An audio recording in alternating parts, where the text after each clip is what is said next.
নগরবাসী একবার মনে করো দান, এই অসহায়টাকে দান করবেন।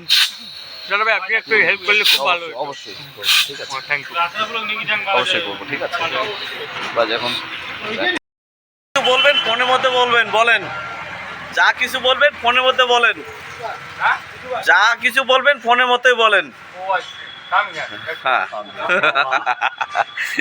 হ্যাঁ দেখেন বস, আমি একটা গরিব ইনসান, কিন্তু পানি আমার ভিক্ষা করে যা পাই বউ বাচ্চাকে নিয়ে খাওয়াচ্ছি, তবু আমার বউ বাচ্চা আমার দিতে পারছেন না।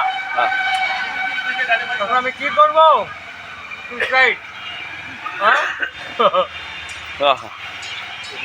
করতে চাই। একটু বিষ খাওয়ার পয়সা দিবে আমার এতে। ঠিক আছে, দাঁড়াও। তো বন্ধুরা দেখতে পারলেন এই বেচারার কাহিনী শুনে আমাদের মানে চোখে জল আসতেছে, কিন্তু আমরা ছেলে মানুষ তো কাঁদতে পারি না, ঠিক আছে। তো ওনার জন্য একটু লাইক শেয়ার কমেন্ট করবেন বেশি করে, ঠিক আছে। আর দেখেন এখানে আমরা সবাই ওনার কথাটা নিয়ে সিরিয়াস হয়ে আছি, কিছু বলতে পারছি না। দেখতে পাচ্ছেন একজন, দুইজন, তিনজন, চারজন, পাঁচজন, আবার এদিকে একজন, ছয়জন, আবার এদিকে একজন, ঠিক আছে। ওনারই কাহিনীটা দেখো। আচ্ছা এটা কিভাবে হলো, কিভাবে হলো অ্যাক্সিডেন্টটা? পাঞ্জাব লরি আর সাবারি বাস। আচ্ছা, কি পাঞ্জাব লরি চালাচ্ছিলেন না সাবারি বাস? সাবারিতে সাবারি। আচ্ছা সাবারি। তো কি বসেছিলাম সাবারির উপরে?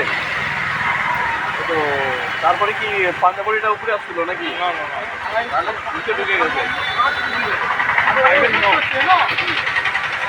পিছন থেকে একদম ধাক্কা দিল, উপর থেকে আমি পড়ে গেলাম, উপর আমার পায়ের উপর দিয়ে চলে গেল। আচ্ছা,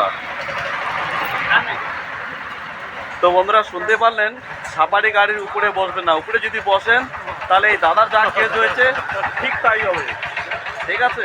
এই দাদা সাফারি গাড়ির উপরে ছিল আর পাঞ্জাব বডির সঙ্গে ধাক্কা খেয়ে ওই দাদা নিচে পড়ে গেছে, আর পড়ে যাওয়ার পরে তার পাটা কেটে গেল অর্ধেকটা, ঠিক আছে। মানে এই পাটার উপর দিয়ে সাফারি পাঞ্জাব বডির দড়িটা চলে গেছে। তাহলে দেখেন ইনি কতটা অসহায় আছে বর্তমানে, ঠিক আছে। তো ওনার জন্য লাইক করবেন, শেয়ার করবেন, আর ভিডিওটা কিরকম হলো বলবেন, ঠিক আছে। তো ওনার কাছে শুনে আমরা যা আর কি একটু বুঝতে পারলাম যে সাফারি গাড়ির উপরে বসা যাবে না। সাফারি না, যে কোনো বাস, ট্রাক, তার উপরে যাওয়া যাবে না, কেবিনের ভিতরে বসতে হবে, তাহলে সুরক্ষিত থাকবেন, ঠিক আছে। তো ভিডিওটাকে এখানে ইতি করতেছি, ঠিক আছে। আর কিছু বলো? জয় হিন্দ, জয় ভারত। मिलते हैं नेक्स्ट वीडियो में। जय हिंद, जय भारत।